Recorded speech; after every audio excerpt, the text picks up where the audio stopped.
What is up?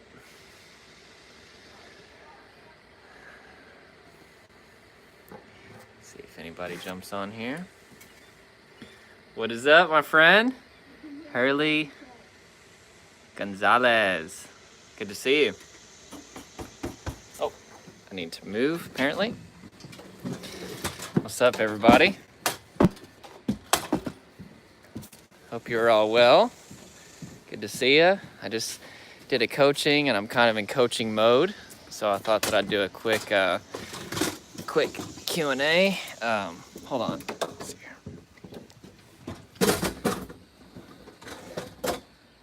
I gotta find like a plant or something to prop my phone up. Hold on one second. Ooh, here's a nice plant.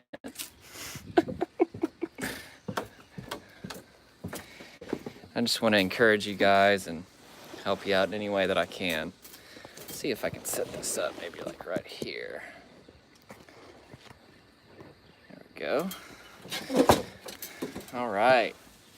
Hello, everybody. My amazing subscribers. Good to see you guys. Let me know where you're watching from.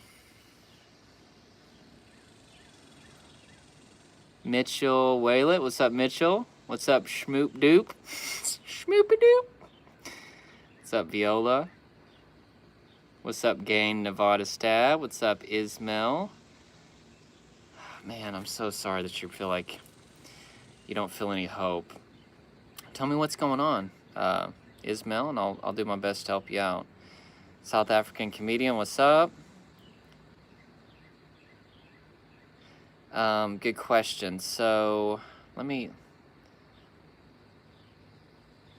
up, James? Good to see you. Buffalo, New York. Awesome.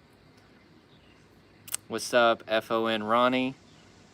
What's up, Max Salin? Grizzly Biggs. You guys are amazing. Pink Flamingo. I remember the name Pink Flamingo. What's up, These Four Walls? Okay, so yeah, I'll just give some quick answers, guys. Let me know where you're watching from. Ask your questions. I've got maybe about 30 minutes here that I can take. Viola Rabart, when you had derealization, did it make you feel confused? So I want to help you out and coach you a little bit on your terminology there, and it may seem subtle, but it's very important. You don't have depersonalization or derealization. You're experiencing depersonalization, derealization because you're in a traumatized state.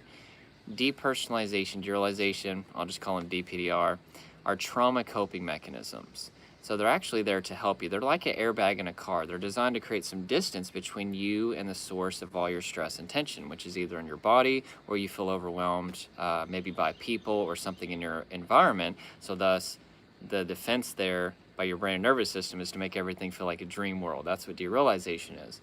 But anyway, an airbag is safe. It's there for your protection. So are depersonalization, derealization. They're totally safe. They feel really freaking scary. I mean, they're death symptoms. They're only supposed to be there if we're being eaten by a tiger. But our brain and nervous system, they're confused, and they're hardwired for the cave people days where tigers were always attacking us, and they think that just because we reach that overwhelm point, we must be being eaten by a tiger. So thus we dissociate. But just because you feel like death, you feel disconnected, you feel horrible, doesn't mean that you're in any danger. And if you can get into a state of safety, you can get out of these symptoms. And that's done through relaxing your body throughout your day, having a healthy focus, getting a vision for your life, building a daily routine around it. That's going to start changing the signals that are being sent to your brain and nervous system, letting them know that you're in a state of safety. If you sit around and you obsess over these symptoms all day, you've got laser focus on these symptoms, and then you're going to experience stress, your neocortex and your brain is going to shut off, and then you're not going to have logical thinking, so that you're going to entertain all of these illogical fears that they're going to get worse, you're going to have them forever, etc. So, yeah. If you can change your signals, you can change your symptoms. You have to change the signals that are being sent to your brain and nervous system, signals of safety. How do you do that? You have to understand what your brain and nervous system respond to. They respond to the state of your body and your focus moment by moment. So There's just a little something for you. Okay. My goodness, there's a lot of comments. Okay, you guys are awesome. Ismail said, I'm at the point where I lost hope and feel so failed. Well, you're never hopeless, my friend, okay? I don't know what you're going through, but you're going to beat this, okay?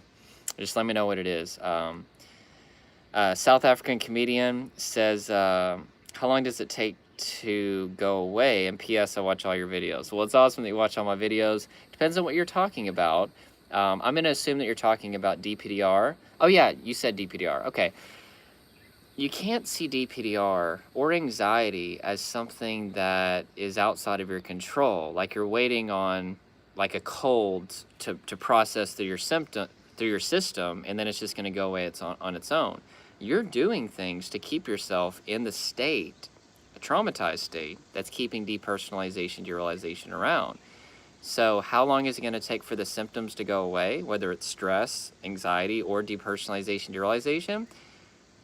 Whenever you start consistently walking around in a state of safety, right, which I already talked about, you feel safe in your body, you're relaxing your muscles, you're not tensing them, you have a healthy focus in life, you're not obsessing over symptoms and negative things.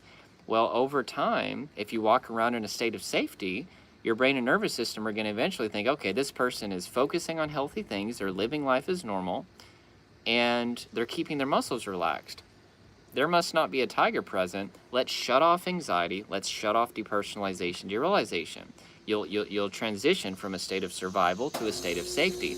Of course, my stupid AC unit has to turn on. Okay, I've got to go somewhere else. That's gonna be too loud. Okay, hold on, guys. Oh gosh, I was over by my window, and my wife and daughter were in there. Can you guys hear me? See me? My messed up. Let me know if you guys can see me. Give me a thumbs up. Yes, I can see. Go away, fly. Go away, fly. She fly, don't bother me. Can you guys see me okay? Okay, good. Yeah, sorry, my internet messed up. Okay. So, if you guys are asking questions, hang on, I'm going to get to them. I'm just, there's a lot of them. There's a lot of them. Viola said, when you experienced derealization, did you feel confused? Yeah, you feel super confused. You feel like everything's a dream world. You feel like you're not connected to yourself. You feel like people don't feel real. So yeah, it's very confusing. It's not typical for for how we normally feel when we live life. We normally feel connected. All of a sudden, if we feel depersonalization, derealization, we feel very disconnected, or just even anxiety. We feel like a constant state of survival, and like, you know, we feel scared all the time. So yeah, it's very confusing for sure. Sorry, I'm gonna try to get through these. Grizzly Biggs, what's up, Grizzly? Grizzly Adams did have a beard. No, I don't know what the heck I just said. My brother really struggling with DPDR, had a drink last night. Any tips on how to beat this? Got this through health anxiety. Okay, very good question. Yeah, so drinking, actually, I did a video. So as opposed to answer that, Grizzly, I just did a video where I talk about if you drink a lot of alcohol and maybe you have a hangover or something, or you don't sleep very well and then you start to dissociate. I did a video where I go in depth about how to get over that. So look at like one of my last few videos and I talk about that. So hope that helps. And your brother's going to beat this. He's perfectly safe. Just encourage him. Be that voice of comfort and security in his life, because he needs that. He needs to feel as safe as possible. And there's something called co-regulation, which is basically through your remaining calm, you keep your muscles relaxed, and you have a calm voice, calm body posture, you can actually help calm him down and bring him back into a state of safety. So just make sure that you're encouraging him, and use your vocal tone, your body language to keep him calm. Hurley Gonzalez, I have a weird and terrifying dream. Is it normal with anxiety and depression? I will tell you guys, whenever I experienced chronic depersonalization, derealization, as well as anxiety, I did seem to have a lot more nightmares. And, you know, I think it may have to do with just the stress hormones that are flowing through our bloodstream. Stupid flies. Gosh, it must be my hair gel. I think whenever you have cortisol and adrenaline flowing through your blood, maybe like right before sleep, maybe because you're in a state of survival, it somehow influences how your dreams process, and sometimes you have more scary dreams because of that. I don't know, but I definitely did notice that. I also had a lot more deja vu whenever I was experiencing anxiety and DPDR. Okay, good question. Max Salin, I don't know if you remember me, but I had that DP real bad, almost killed my, oh man, but found you and allowed me to get back to 100%. Yeah. Guys, I want you to listen to that real quick. This person, like, I want you to see how much hope there is for you and positive expectancy for the future. This person was suicidal and was feeling depersonalization, but because they found out how safe that they were and they got some practical tips for recovery, they're 100% now. If they can beat it, if I can beat it, you can beat it. And you can ask my wife, I'm not the smartest dude in the world. You don't have to be a brain scientist to change the signals that are getting sent to your brain and nervous system. You just have to have a right strategy, all right? Thank you so much for sharing that. That is huge. I'm going to screenshot that actually because I read this stuff all the time. It encourages me. Joyce, no. What's up, Joyce? Did you ever use Claire Weeks in your recovery? I get asked that a lot. No, I've never. Like, I've heard the name. It seems like people. It seems like we both talk a lot about the similar approaches or something, but no, I didn't. But she sounds great. Max Salin, thanks, mate. James, hi from Buffalo, New York. What's up, James? F-O-N Roni, what's up? Okay, a Cash Jag Tap. That's a cool name. A Cash Jag Tap. How do I get stuck with Jordan Hardgrave, man? No, I don't. Is that your name?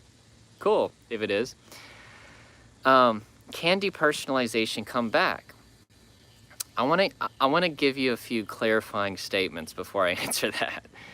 Because as I said in the beginning of this, which if you guys want this to repost, give me a thumbs up.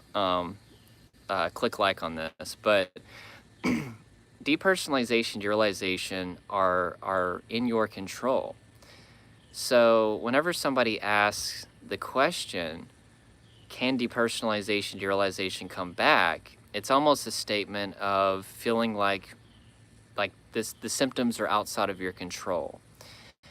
And that's not true, because we have the ability to regulate our state. We have the ability to enter into a state of safety if we understand how to get into a state of safety. So because of that, you have to understand that you're not at the mercy of these symptoms. These symptoms are at the mercy of you.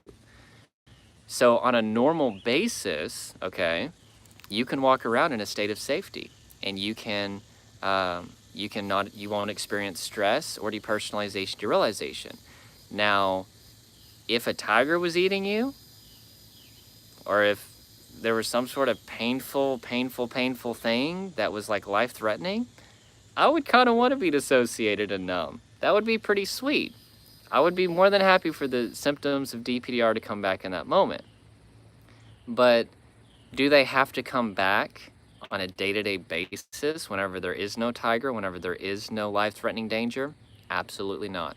And they won't if you understand how to stay in a relaxed muscle body, how to keep a healthy focus, how to get a vision for your life, how to build a daily routine around that vision, how to mobilize and keep living life. Don't run from the things that trigger you. Continue to engage with them and self-regulate. Keep a relaxed muscle body and a healthy focus while you're around those triggers. And you can reach calm and relaxation instead of stress. So can depersonalization come back?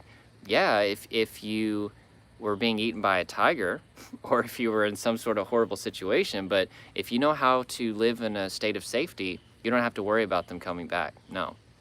So I don't worry about it. Good question though. Pink Flamingo, how did you cope with driving while experiencing DPDR? Very good question. So number one, there's the long-term solution, and then there's the short-term coping mechanism with driving. Traumatized state, which means that they're letting in a lot more light. And because of that, whenever you're driving, you experience sensory overload or light sensitivity. So the short-term coping strategy is to wear sunglasses while you're driving, and also to dance to the radio. I know it sounds stupid, but instead of tensing your body, you move your body. See, the freeze response, it's animals, like you've heard of an animal playing, like playing possum or a deer in headlights. What are they doing? If I was a deer in headlights, right, I'm freezing. So whenever you keep your body still and it's frozen, you're emulating the freeze response and you're more likely to dissociate. Whenever you move your body, whether you're driving, guys, or whether you're just out living life, it's the same thing as every single day if you're trying to overcome anxiety, overcome DPDR especially. But when you move your body and when you mobilize, opposite of the freeze response, which is where DPDR happens. So dance to music, wear sunglasses. The long-term solution for driving anxiety or feeling DPDR while driving is getting out of a state of continue to focus on listening to the music, you know, etc. That's so many, so many, so many questions. Maybe different, but just the feelings from why did think that you're being eaten by a tiger to feel like you're not there, because that way, by not being so present, by not feeling so present, you're not so connected as to feel more stress, more tension, more pain. So yeah.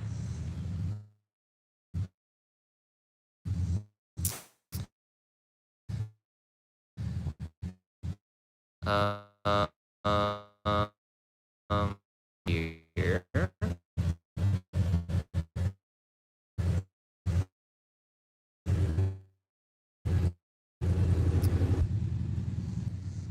That you had to hold your pee. Those muscles that you would tense, those are your pelvic floor muscles. And if you guys can relax your pelvic floor muscles, in my experience, and also with working with a lot of people, it produces a full body relaxation. And then after that, if you can shift your focus and get a healthy focus and be in a calm state, and you'll start to desensitize yourself to all the triggers in your life. Just by doing that alone, relaxing your pelvic floor muscles, then shifting your focus to something healthy, that will be enough to interrupt the entire stress process. Yeah, that's what I use. In fact, I'm relaxing my pelvic floor right now. Yep, it's good. Good question. I'm glad you got the course too. Ryan Busier. What's up, Ryan? Can some symptoms of DPDR be unfamiliar symptoms with people that you know or love? That's like textbook depersonalization, derealization is part of it. Is, yeah, you don't feel connected to people anymore. You don't feel connected to your environment. You don't feel connected to your friends and family. Very, very, very normal. I felt like I was looking at a complete stranger when I looked in the mirror. And then I looked at my wife. She felt like a total stranger. People felt very robotic. Oh, is it lagging? Okay. Here, let me move real quick. Hold on one second. I've got an idea. Right now I'm on my LTE signal, and it kind of is not that good. I'm gonna go down by my basement where there is Wi-Fi.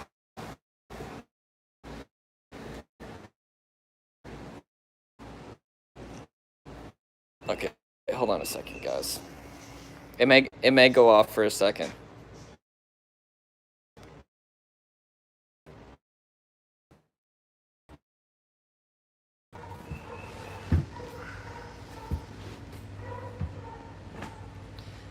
Okay, I'm on Wi-Fi now, so it should be good.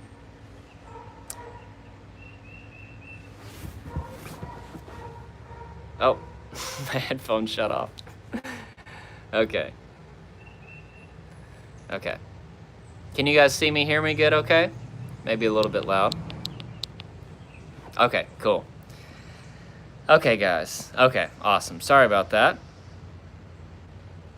Now I look like really pale I mean, I'm a pale person. The light is weird. Oh, well. All right, let me get back to this, guys. Okay.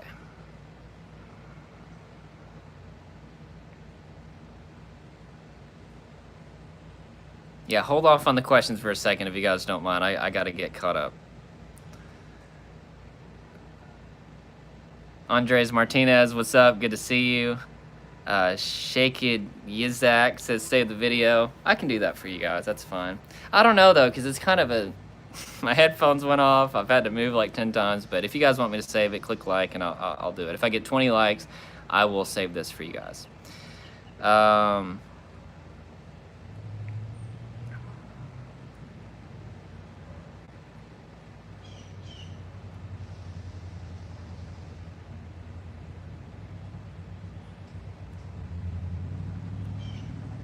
Okay, Leonardo Rosie says, what do you think of smoking weed after your experience? That's a good question. Okay. Well,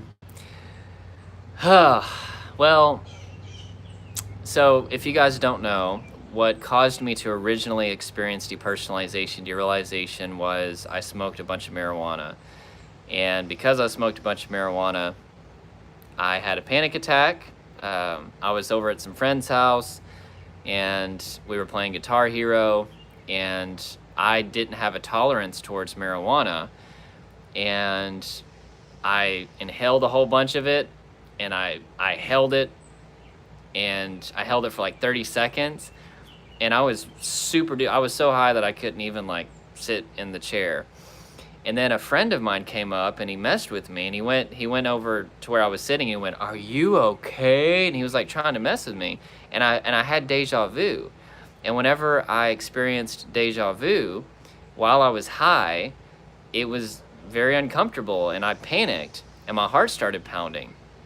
And I basically ran out, and I didn't grab no shoes and nothing, Jesus. And then I got bronchitis. Ain't nobody got time for that. You guys know what I'm talking about? Okay, anyway. But I ran out and ran out of the house, and I basically paced back. But yeah, it was horrible eating mess. He wasn't my friend. This dude was like, this was my friend's friend. I didn't know this guy. But anyway, I ran out of the house, and I was pacing back and forth because my heart was pounding, and I thought I was having a heart attack. And because I didn't dissociate immediately, I kept going back and forth, hoping that my heart would calm down, that I would not feel this state of panic. But I didn't know how to self-regulate. I didn't know how to get my body calm. I didn't know how to shift my focus. I didn't understand that I can experience symptoms like a pounding heart, but be totally safe. So the combination of all those things led to me eventually feeling like I was going to die. And I hit that overwhelm point, and then all of a sudden I looked around, and my friend's cars and his house, it was dark outside. There was like a lamppost. It all felt like it was a dream. It felt like I was watching The Simpsons. And I felt like I literally slipped out of reality. And then I started to look at my body, and I felt like I was watching myself on a video camera. It was like my brain was outside of my head, and I watched myself kind of pace back and forth. And I didn't know what the heck that was, so that made me, panic even more. But there was a sense of relief that came once I dissociated, but eventually it was so uncomfortable that made me panic even more. So yeah. And then that lasted for like 10 or 12 hours, guys, and I was flipping out. My friends were like, dude, no, calm down, you're gonna get us arrested. And I eventually went to sleep, and I woke up and I was fine. But then like a week later, I started to have another panic attack, dissociated, and then that lasted about a year. I actually bought like a book. It was called Panic Away, and it taught me how to get rid of panic attacks by embracing my symptoms, and that actually caused me to not dissociate for 10 years. But then during that 10 years, I still experienced general anxiety. I had a bunch of traumas that happened that I didn't process, and it built up, which is called repeated low-level trauma. And then eventually it just all kind of, and then I got a job there. I was being severely bullied, and I didn't know how to deal with that. And then eventually I hit another overwhelm point, and I started to dissociate again. This was about, is it 3 years ago? And yeah, but the second time that I experienced DPDR, I felt even more afraid, because I was like, well, if it can come back a second time after 10 years, maybe I'm doomed or whatever. No. It's very simple. I reached a traumatized state again, so thus I dissociated. And once I started to understand that it's very predictable why these symptoms happen, I started to develop a strategy to overcome it. And I had to start learning how to influence my brain and nervous system, how to bring my brain and nervous system into a state of safety, and also my body into a state of safety, which is what I teach you guys on this channel. And I've evolved my strategy over and over again. But you know, whether you buy my online course, which is at dprecovery.com, or you watch my videos, I'm teaching you things that quickly bring you into a state of safety. Somebody just asked if I fully recovered. Yeah, I'm fully recovered. I wouldn't be talking to you guys if I wasn't fully recovered. Yeah, I don't think anybody should give advice for how to get over DPDR or even anxiety unless they fully beat it. Because why would I give advice if I haven't even beat it? You know what I'm saying? Like that's why what I say has such an impact on people, because I live free of this stuff. Like, I rarely stress out, I never dissociate, and because of that, it produces results. Oh, now my face is orange. That's weird. Okay, there we go. So anyway, guys, what is my perspective of marijuana after I experienced DPDR due to marijuana? You know, I'm pretty confident that I could smoke it again and I wouldn't dissociate, just because I know how to keep myself in a calm state. But it's just more of like a personal thing. Like, I'm kind of high on life, guys. Like, helping you guys, helping the people through coaching, my online course, just my family. Like, I guess for me, like, I just don't, I'm not against anybody that does that. I want to be very clear, especially for medicinal purposes. Marijuana can be very, very helpful for people. But like recreationally, I don't have any reason to do it. So I don't avoid marijuana because I'm afraid I'm going to dissociate. I don't smoke marijuana just because I don't really see any benefit for me, if that makes any sense. I know that was a long answer. Okay.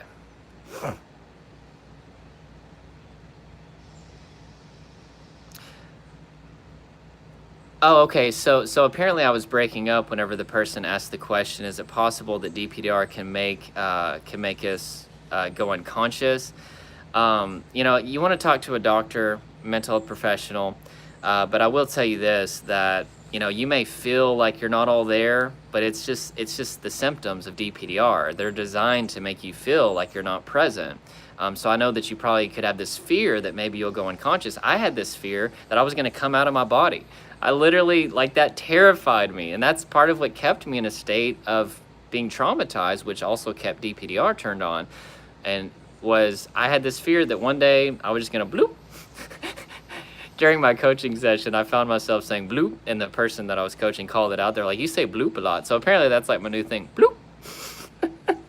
So I figured I was going to go bloop, come out of my body. Guys, it never happened. It was actually the fear of that was keeping me, that was part of what was keeping me in an overwhelmed state.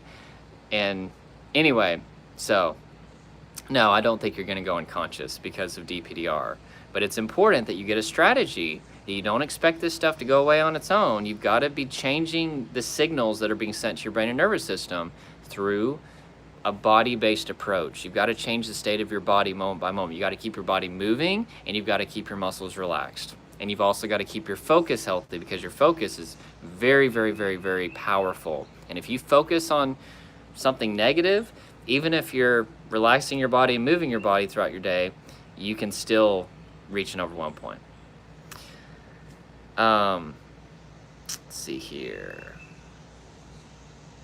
Love you guys. You're amazing. I'm trying to get through your questions.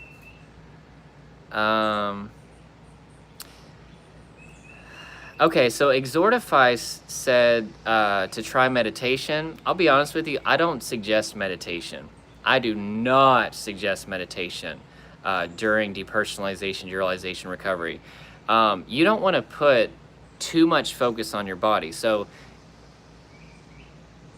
I teach self-regulation, which is basically you do a body scan. If there's any tension, you relax your pelvic floor muscles, you make your body like a wet noodle, and then you shift to a healthy focus. But I'm not saying you spend all day focusing on your body. That's actually obsessive self-monitoring, which actually will contribute to you remaining in a state of overwhelm.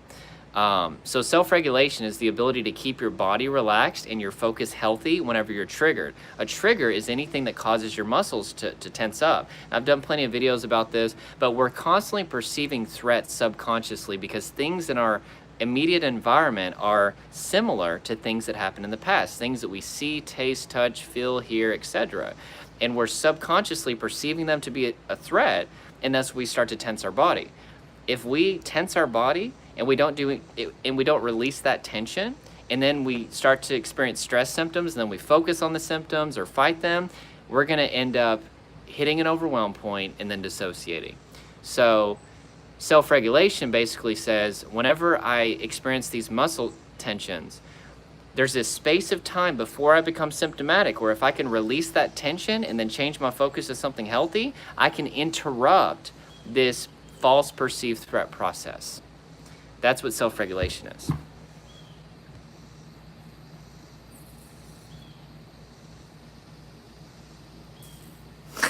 Somebody asked, who are you? I have no idea who I am. No, my name is Jordan Hardgrave. I'm a life coach. I go by the Anxiety Ninja on YouTube. And I struggled with generalized anxiety disorder for over 10 years of my life. I struggled with depersonalization, derealization for 2 years of my life. I struggled with post-traumatic stress disorder for 5 years of my life. And I've now fully beat all of those things. And because I've beat them, and because I have a very simple way of explaining things, a lot of people like to take my advice, and I'm honored to help. That's kind of who I am. I'm married to my beautiful wife. I have a child. And I just try to enjoy life and help people as much as I can. That's kind of who I am. And I love people very, very, very much.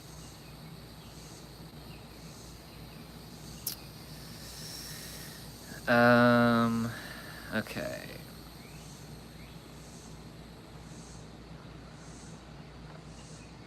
Amy Tonks. Hi, Jordan. I've been self-regulating today with this, but the anxious, intrusive thoughts are relentless. Any tips for the thoughts?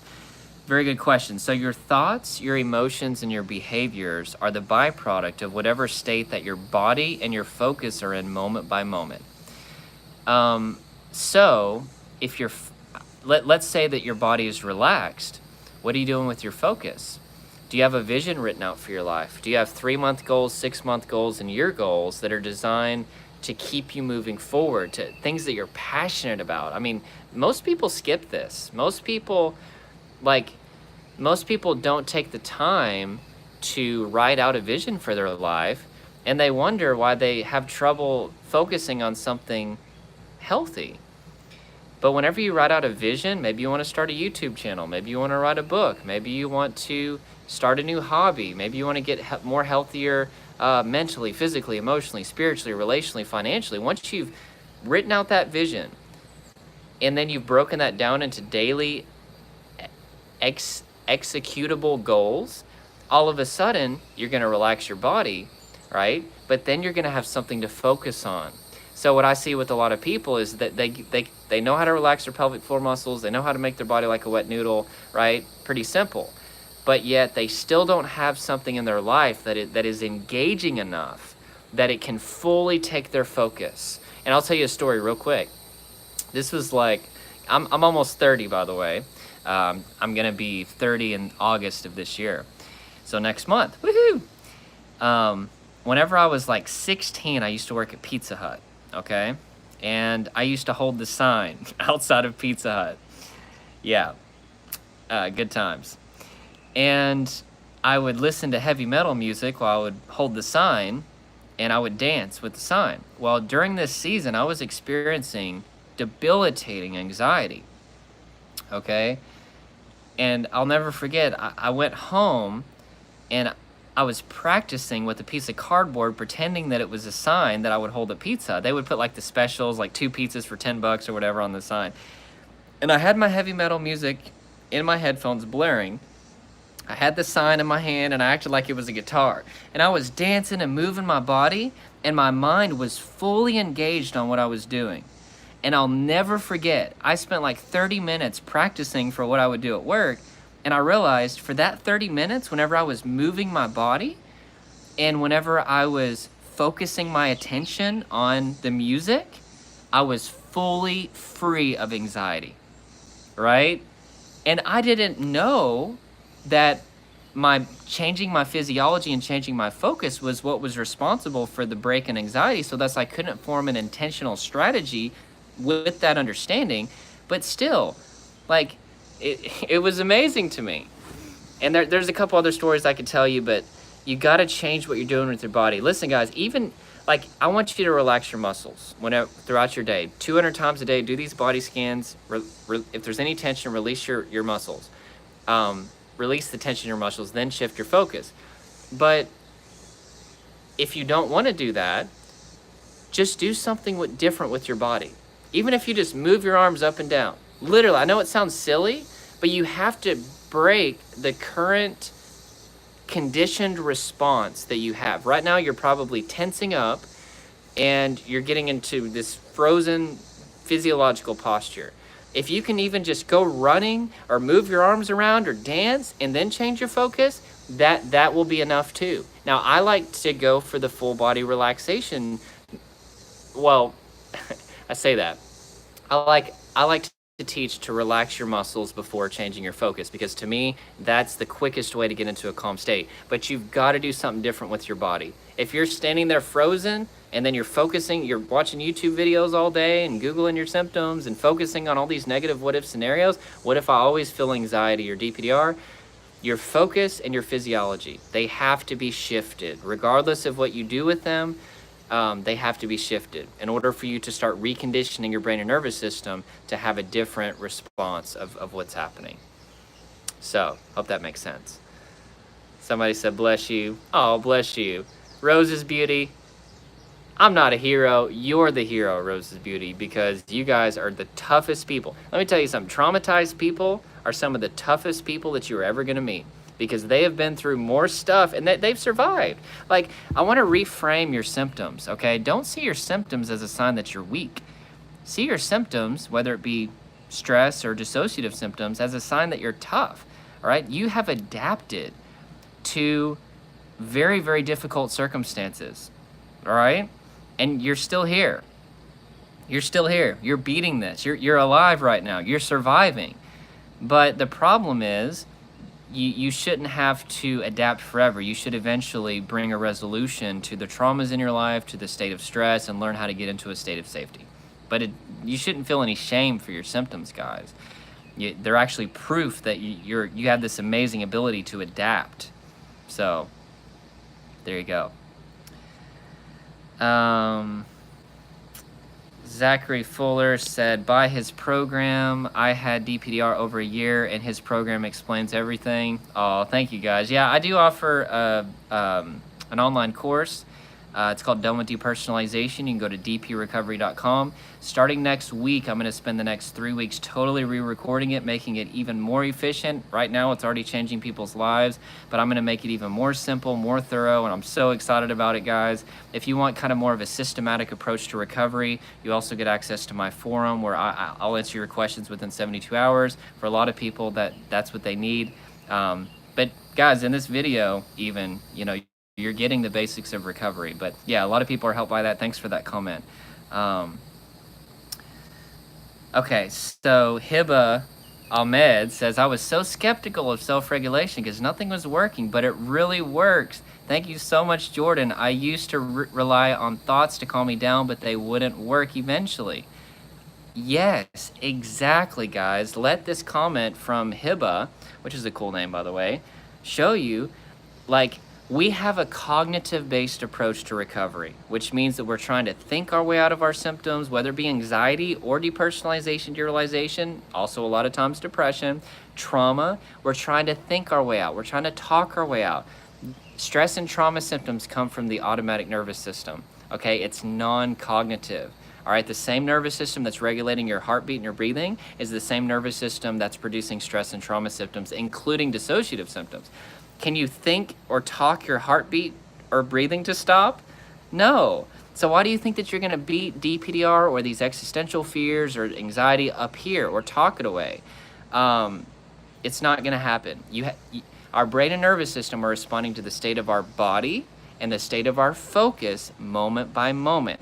Physiology, focus. You change those two things, you'll start to change the signals that are being sent to your brain and nervous system from signals of danger to signals of safety. And then eventually you'll start walking around in a state of safety, and then dissociative symptoms, stress symptoms, a lot of times depression symptoms, bloop.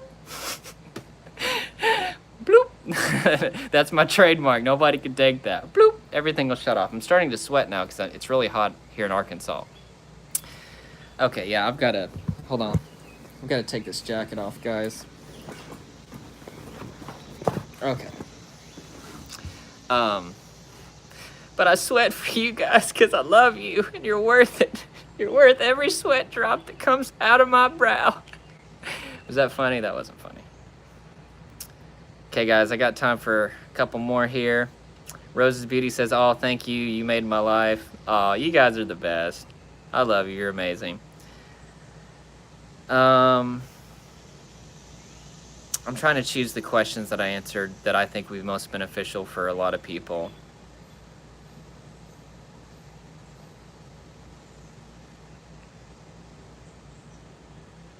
Relentless God said, just curious, what type of existential thoughts did you have? Which I don't even want to spend a lot of time on this, guys. You can't be symptom focused. I'm going to answer your question, but you can't be symptom focused. You have to be state focused. The more that you get caught up in your symptoms and trying to beat them up here, the more that you're going to feel overwhelmed.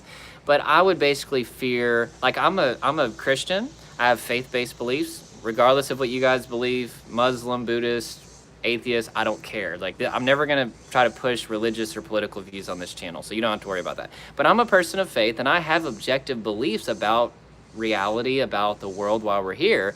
But even with that, I was questioning, what is the purpose of reality? What if my faith views are not correct? Like, I would just think about being human and how there's all these millions of humans like floating around on this planet in the middle of outer space. And like, what the heck is that? Like, and just like how interesting creation is. And it would kind of be pretty overwhelming, right? And I would start to dissociate. So what I had to do, guys, if you're struggling with existential fears, you got to just step out of the ring. You got to lay your boxing gloves down, and you got to just accept that right now, until you get healed from the state that you're in, until you get into a state of safety, you don't need to be focusing on all these unanswered existential questions. It is just not the time for you to be focusing on those. Revisit them eventually. I think about existence quite a bit now, but I'm in a state of safety, so they're not overwhelming to me anymore, right? But the last thing you want to do whenever you're in a traumatized state, which is an overwhelming amount of stress, and you're dissociating, is think about questions that none of us are going to have answered until we die. Like, a lot of what drives anxiety is trying to control things that you have no control over. And there's some things that we're just literally not going to know until we die, and we just have to give up that sense of needing to have all the answers figured out. So anyway, yeah, so those were some of the existential fears that I had, or questions, and I eventually just had to lay them down, and I had to just be like, I can't handle these right now.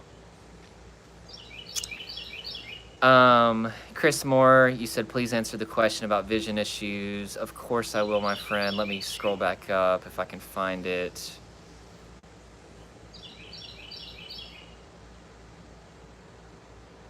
Chris Moore, the vision problems are constant. Okay, my biggest fear is that my constant heavy-eyed feeling, distorted vision, and dizziness aren't derealization and are brain damage, and my eyes are fine because I've had them checked. Well, okay, that's the first thing that I was going to tell you to do, is get a clean bill of health from, in this case, an optometrist or doctor, whatever. And then after you get that clean bill of health, for a lot of these weird subjective symptoms, especially visual changes, right? Because remember, your pupils are dilating. That's what happens when you enter a state of survival, and the purpose is so that you can take in a lot more of your surroundings, so that way you're more aware of everything. So that way, if a tiger is eating you, you'll be able to know, can I escape over here? Can I escape over there? Etc. But sometimes there are individual weird responses in our vision or our body that at some point you have to just say, okay, I'm going to focus on getting into a state of safety, right? Shifting what I do with my physiology and my focus. And if I still have those symptoms after that, that would be one thing. But it's not going to happen, guys. It's not going to happen. Like all of the weird subjective symptoms that I feared were related to some sort of disease or serious mental or physical condition, they all went away automatically once I got into a state of safety. All the fears that I had never came true. And yeah, so it's like focusing on what if this vision issue is related to brain damage. It's like, what is that going to do for you, you know? And honestly, based on how you're talking, it seems like you're in a state of survival. You're probably stressing out, and I don't know if you're dissociating or not, but basically you're not in a state right now, my friend, to be trying to decide if something visual changes are related to something as serious as brain damage. But I'm telling you, there's a 99.9% chance that it's probably not true. So, and you can't control if that is the case, which again, probably not, but if that is the case, you know, all you can do is continue to live your life. So get into a state of safety and then see if you're still experiencing the symptoms that you're experiencing, visual changes, and then that would be one thing. But even then, it's not the end of the world. You can move on with life. But guys, I'm telling you, wait until you're in a state of safety and a calm state before you make all these declarations about, I'm going to feel this forever, or I have brain damage, or I have a disease, and all this stuff. Like, you're not in a state right now to make those kinds of determinations. Your mind, your emotions, your physiological state, your focus, your memory, your concentration, your sleep, your social interactions, all of those things right now, when you're in a state of survival, they are going to be cattywampus, which is another way of saying they're all out of order, all right? Wait until you're in a state of safety and then say, okay, am I still feeling these symptoms? Is everything still messed up? And then from that point, you can pursue other ways of recovery. But I'm telling you, all the stuff that you need to correct will self-correct once you're in a state of safety. Hope that helps you guys.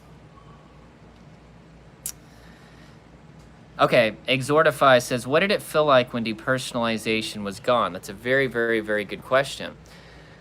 Life still has problems, okay? Still has problems. I still take off my wife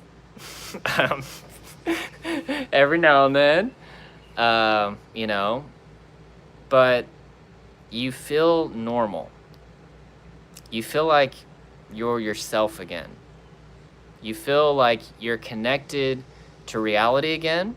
Like I look around, you know, I'm looking at the pillars of my house, like this is my deck or my little porch. It just feels like a porch. Like I don't dissect all this stuff too much anymore. I don't get really, really deep into all of the deep thoughts that I used to have about existence. And all these questions, like I just accept it now. I'm just like, okay, that's there. I'm going to focus on loving my family. I'm going to focus on helping people. I look in the mirror and I feel like it's me again. I look at this beard and I'm like, what the heck is going on here? I hope this thing grows a little more so it's not so awkward. But anyway, like I'm just living life as normal. Like I feel like I did before I experienced DPDR, but I now have a greater sense of appreciation for life. And also, having overcome something so traumatic and now having overcame it, I feel like I can confront anything. I literally feel like nothing can throw me off. Once you've literally felt death symptoms, which I know that that's scary to think about, but depersonalization, derealization are only supposed to happen during our death. Once you experience those, and then you don't experience them anymore, you've literally been kind of like, even though we're not dying, we've been to the point of feeling like we're dying, and then we've come out from it. So even my fear of death has exponentially gone down, because I'm like, I kind of know how I'm going to feel at that point. I'm going to feel dissociated and numb. It won't throw me off. I'll be like, okay, I've been here before. So what I'm saying is, it's all positive, guys. On the other side of this, you're going to look back and you're you're going to be thankful for what you went through, because it's depersonalization, derealization. You have to see them as signals that your body is sending to you, saying something is not right. You're overwhelmed right now. And in order to get rid of these signals, you have to get your life in order. You have to become healthy mentally, physically, emotionally, spiritually, relationally, financially. You have to calm your body. You have to get a healthy focus. Like, I had to get a good routine. I started to become an entrepreneur. I published a book. I created an online course. I started a YouTube channel that now has over 11,000 freaking subscribers, guys. Thank you for that, by the way. Like, I was forced by these annoying symptoms to become a powerful person, and to see myself as a powerful person, to think and talk and interact with other people as a powerful person. I'm thankful that those symptoms came. I love the fact that those symptoms came into my life. It's the same with anxiety and feeling depressed. So yeah, I look back and I say, man, I had to go through what I had to go through to get to you guys. That's a big part of it too. If I wouldn't have experienced all that, there would be, my videos, and I'll humbly say this, have reached nearly 500,000 people, guys. Think about that. My one struggle has now led to over 500,000 people on earth getting help. And then if you throw in my online course, it gets over 500,000. I'm thankful for that as well. So you guys, likewise, you can turn around once you're recovered, and you can start helping people too. And the sense of fulfillment that comes from that, because you're going to be able to put recovery into a language and talk about symptoms in a language that people are going to know that you've been through it. Because what happens is, people go to mental health professionals. I love them. They go to doctors. I love them too. But you can tell that they've never experienced DPDR or anxiety. And thus they're like, here, take this, or go here. And you're just like, okay. But there's something about talking to somebody that's been through what you've been through with anything in life that gives you more of an authority. So I look back and I'm like, man, I'm thankful for what I went through, for all the reasons that I just mentioned. Thank God for depersonalization, derealization. They were like my little life coaches that showed up to be like, Jordan, you are being lazy. You're not processing stuff right. Like, you're tense all the time. Get it in check. And we're going to annoy you and make you feel numb and disconnected until you do that. Amir says, you're a boss, bro. Oh, thank you. Okay, Chris Moore, should I get a job even though I'm scared of working with this? I know it would take my mind off of my symptoms, but I'm scared the stress of the job will make it worse. Okay, I'm going to tell you guys something that you've probably never heard before. And it's going to be a little bit controversial, but it's the truth. I know it's the truth. Nothing is stressful. Nothing is stressful. Let me explain what that means. Your job is not stressful. Okay? School is not stressful. Nothing is objectively stressful. What makes something stressful is our response to it. Okay? That is what determines if we experience stress. Stress is our sympathetic nervous system activating. Why is our sympathetic nervous system activating? Because we're tensing our body and we are having an unhealthy focus on something that's negative. And we're usually entertaining some sort of fear-based scenario in our mind, all right? Oh, my hair's looking kind of crazy. That's normal though. So once you realize that, you start to say, okay, I can go to a job, any job with any pressure, and if I know how to keep my body calm, if I know how to keep a healthy focus, if I know how to use positive self-talk and say, I can do this, if I know how to visualize a positive outcome and not visualize a negative outcome, I can live life as normal. And yeah, even while I'm trying to recover from something like what you're going through. So I say do your job. And if you're experiencing DPDR, I highly encourage you to get my course at dprecovery.com, because that's going to give you some very specific strategies for sure. But don't avoid life, guys. Don't avoid life, because whatever you run from, your brain and nervous system are going to believe that it's dangerous. So you've got to keep living life, which would technically be called progressive exposure therapy. But I don't believe in just progressive exposure therapy. The idea behind progressive exposure therapy is that by exposing ourselves to the things that trigger us, eventually our brain and nervous system are going to be forced to see that they're not dangerous, and then they're going to recondition to make us feel safe, okay? But if you combine progressive exposure therapy with self-regulation, that is a recipe for success, because you're not avoiding life, you're engaging at your job, your school, social situations, but you're also keeping your body relaxed and keeping a healthy focus, which are going to quickly start to recondition your brain and nervous system to not perceive those triggers as dangerous. And then the more that you combine progressive exposure therapy with self-regulation, the more that you're going to start to feel calm in social situations, at work, at school, etc. I'm giving some good stuff, guys. I'm telling you. Not toot my own horn here, but this stuff works, man. I don't mess with, like, that's why you guys hear me talking about, like, a lot of the same thing. Because it's not complicated. Like, I'm not going to, like, teach you a bunch of mental stuff, like, before you know how to change your physiological state. Like, I'm going to teach you the stuff that works, and it's very basic and it's very simple. And, yeah. Sorry, maybe I should answer the questions.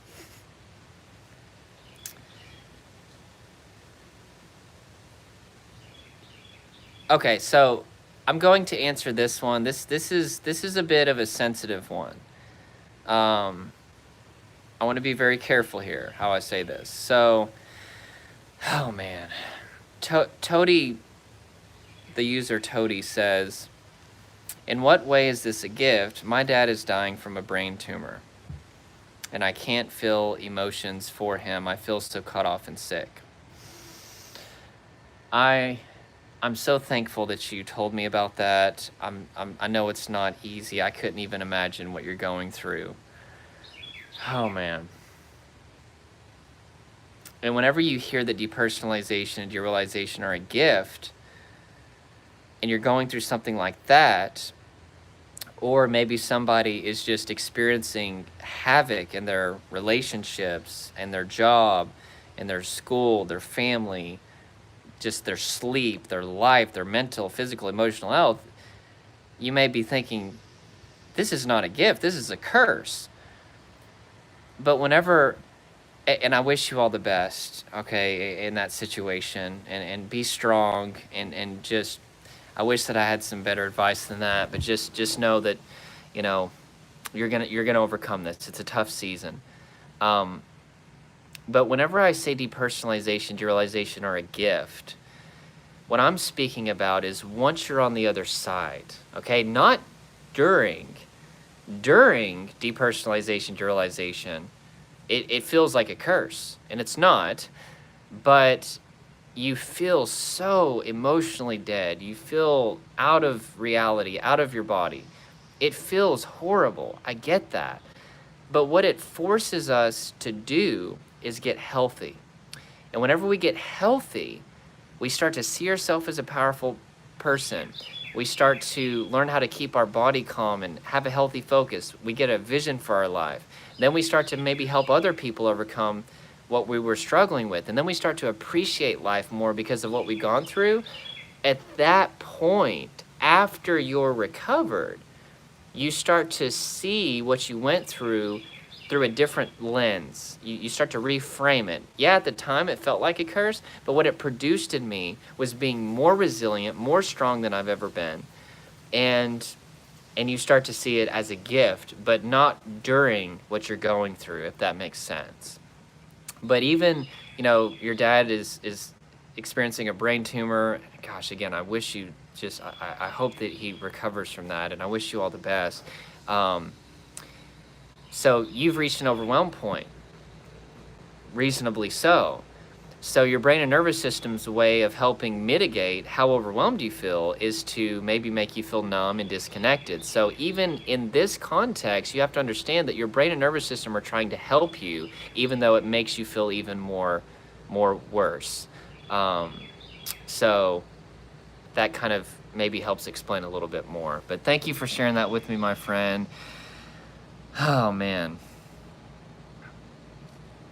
And Chris Moore, thank you so much for sharing what you just did, my man. And I wish you all the best in that. And thank you for encouraging the other person too. It's so important, guys, to talk about this stuff and not bottle it up and not feel ashamed for what you're going through, because it's very healthy, it's very normal to dissociate whenever you're experiencing overwhelming stress. It's very, very, very, very normal. Sue's journey. Sue, you're awesome. I love all your comments. Thank you for always being such an encouragement to this channel, and everybody that I see these names that I remember. Thank you for supporting this channel, guys. So many people, they get help and then they maybe unsubscribe because they're not struggling with anxiety. But if you guys don't mind, stay subscribed because it's so hard to grow a channel based on this stuff, precisely for that reason, because people just want to move on. But the more subscribers I have, the more that it helps me reach people. So just hang out after you're recovered, which you are going to recover. Encourage people and motivate them, like I'm seeing a lot of you guys are doing. Tell your story, share your story. Be like, hey, it's just like for me, like going to church, for example. Which again, whatever you guys believe, I'm fine with it. But like there was a point where I would go to church and I didn't have a certain faith belief. And then I was around people that did have a certain faith belief, and they would encourage me and love me. But then I embraced that faith. I got some freedom in my life. And then now I can turn around for other people that are coming to my church and encourage them and motivate them. I didn't leave church as soon as I embraced my faith belief and got freedom. I stuck around to help other people. So it's the same with recovery, guys. Like this channel, Big No No, is a friend of mine, Noah Thomas, his channel, Trey Jones, just any mental health channels that you can support. Like, we need your help, guys. Depression to Expression, it seems like an amazing channel. Wonder Bro, I'm starting to see is an amazing channel. He's got a really cool way of looking at things. But anyway, guys, so Sue's journey. So thank you. She's somebody that supports this channel a lot. I can walk through crowded stores now. I can read books a little more. Driving and walking outside are taking the longest to recover, but it does get better. So see, Sue's, I don't know. I don't want to put a percentage on it, but she's starting to see results. But guys, it's a marathon. It's not a sprint. So you gotta accept that. It's gonna take time. Driving and walking outside are taking the longest. Why is that, Sue? Because you've got a lot more triggers that happen when you're exposed to so much sensory input. The way that your brain determines if you're under threat or not is by constantly taking in sensory input. And then based on how we respond to that, based upon whether we tense our muscles, whether we focus on healthy, that's going to determine if we experience stress and then enter a state of survival or not. So just understand that whenever you go outside and you're driving, if you can constantly keep your muscles relaxed and then keep a healthy focus, over time, you're going to recondition your brain, your nervous system, and your body to remain calm in those situations. It'll take time, though, but I understand. Thank you for sharing that, Sue. Guys, I have to jump off here soon. Moving forward, definitely give really good advice, man. I think we overcomplicate it a lot of times. I know it's hard to hear, but I think I do. Yes, guys, we so overcomplicate recovery, whether it's anxiety, whether it's DPDR. We think that because our symptoms are complicated, that recovery must be complicated. And that is not the case. If you're trying to understand depersonalization, derealization, good luck. They're not supposed to be understood. They're supposed to be so bizarre that if a tiger was eating us, we would feel so disconnected. We'd be like, this feels really weird. Like, they're supposed to feel weird. Speaking of depersonalization, derealization. But we think that because the symptoms feel so weird, we think that because there's so many conspiracy theories out there about the feelings, same with anxiety. We think because we feel so scared and we have all these subjective symptoms that make us feel uncomfortable, recovery must be this big ball of complicated stuff. And you see people go to therapy for like 20 years and they're just talking about it, and maybe that's going to be me. No. Guys, it doesn't have to take even over a year.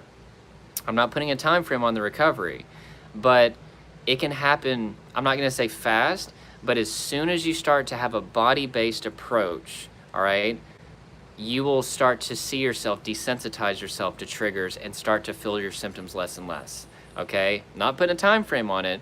You got to shift your physiology. You got to shift your focus. Easier said than done.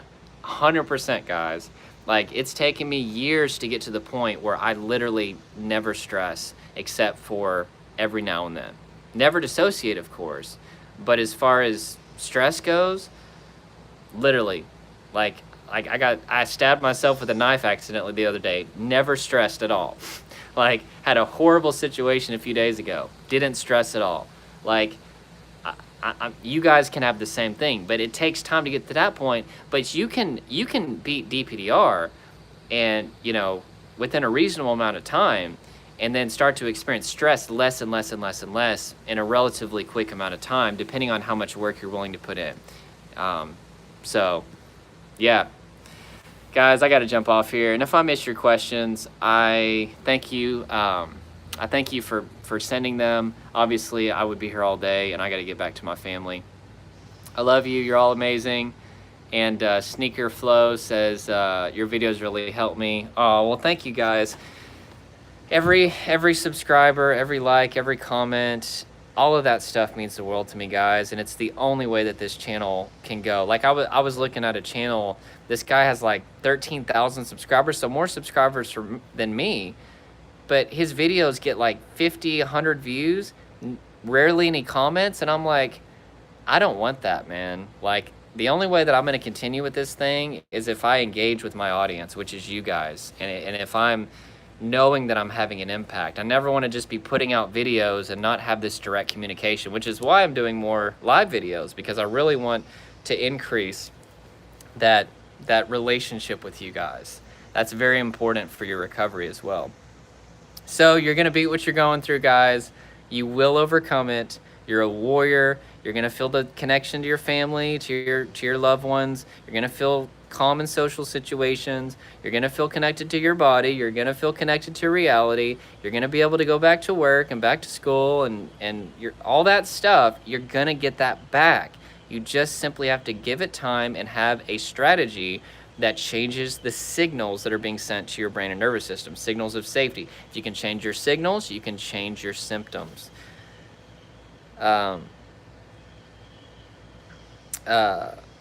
Amir says, take care, brother. You too, Amir. Good seeing you. Thank you, or talking to you.